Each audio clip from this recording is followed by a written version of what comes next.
when it comes down to it, I think there are truly two types of people with relationships: those that are okay being single and those that are not okay being single.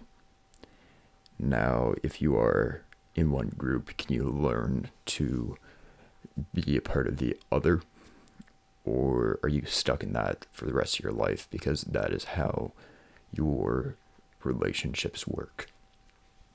Welcome to a new Unabridged Crow video, where today we're going to be talking about being single and, how to be okay with that. There's a lot of advice online talking about working on yourself before getting into a relationship. If you can't love yourself, then how can you love another? And in theory, it works, it makes sense. But I find in practice, it makes less sense to me. Think about it this way. If you're feeling lonely because of a lack of love or a lack of companionship, trying to convince yourself that you're not lonely isn't going to fix that issue. Now, I don't know if it's not convincing yourself if you actually, would believe that. And if so, I think that's great. But in my case, I have tried numerous times. I've tried so hard to be okay with being alone, and I just can't do it. I need someone in my life to just talk to.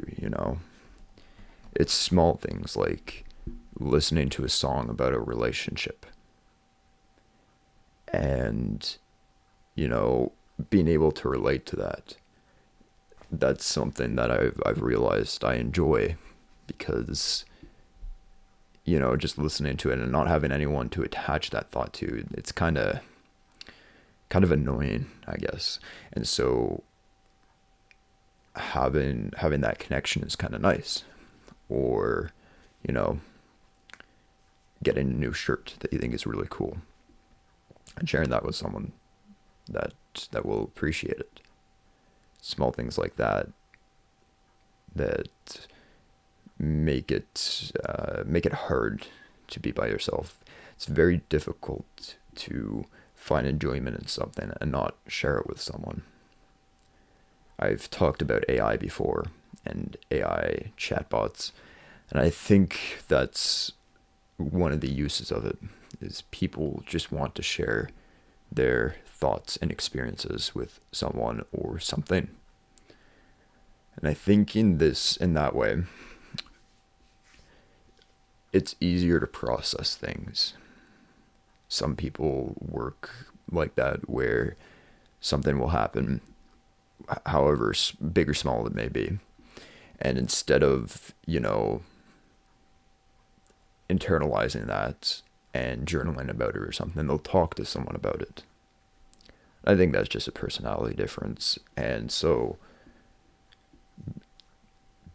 obviously, being single isn't going to work for them because that's not their lifestyle, right? And so the obvious answer to that is to get into a relationship. But then what I argue is, I feel like that it's one-sided, because you're almost using someone, if you think about it, for your cure to loneliness. And I feel like that sounds wrong. That sounds like you shouldn't do that. So what's the solution here? How do you find companionship, find someone to share your life with, while still respecting them as a person and understanding that, you can live your own life? And I think, honestly, it's to just risk it. There's fear in the uncertainty of something. I know when I don't know what's going to happen, I'm scared of that. I feel like that's only natural. It's a human emotion. That's a human experience, right? Because if you don't know what might happen, you're obviously going to be worried. And to combat that, it's just to take the risk. It's to jump off the deep end and just go for it. That being said, I think there's also danger in it.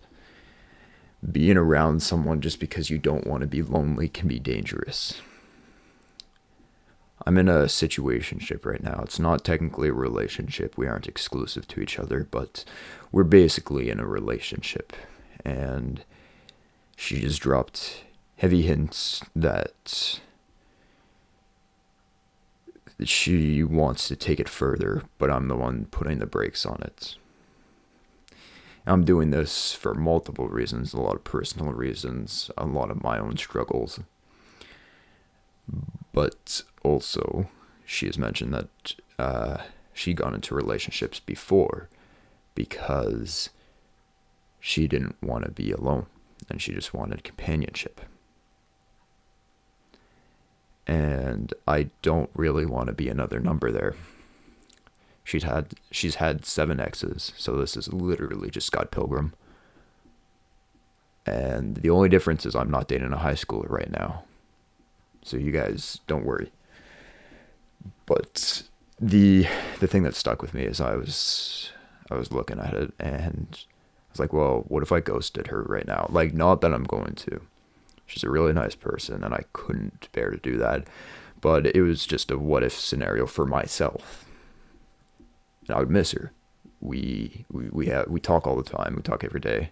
We hang out every so often, and I would honestly say I'd look at something and be like, oh man, she would really like this. And I feel myself developing a reliance on that. And now that sounds fine. You know, it sounds like a normal relationship, except there are some toxic traits that I don't know if I can get over.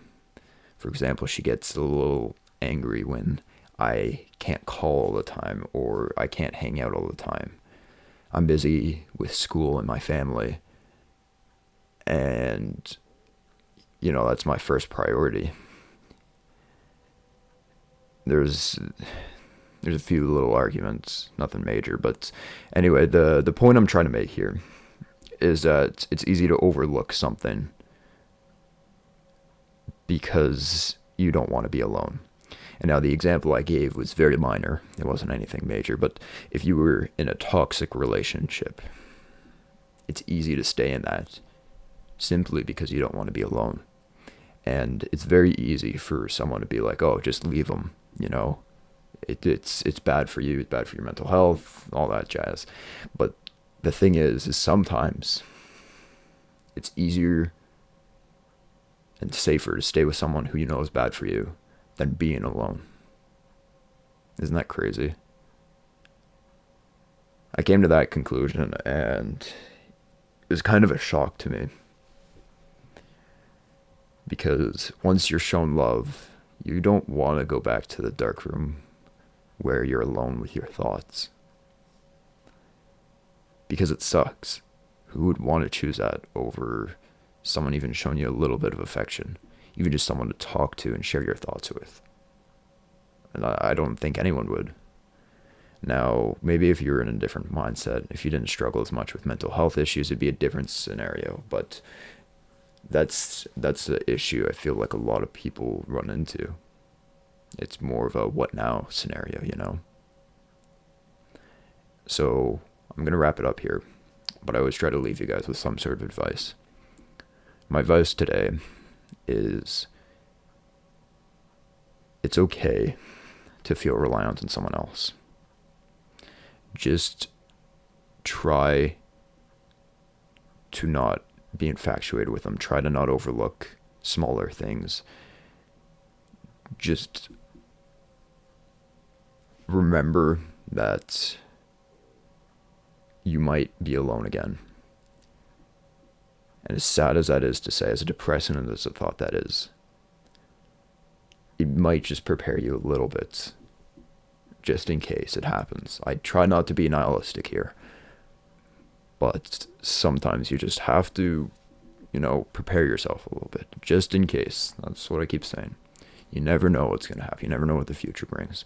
It may not happen. You guys might be totally fine, or you could be single the rest of your life, or you could be married.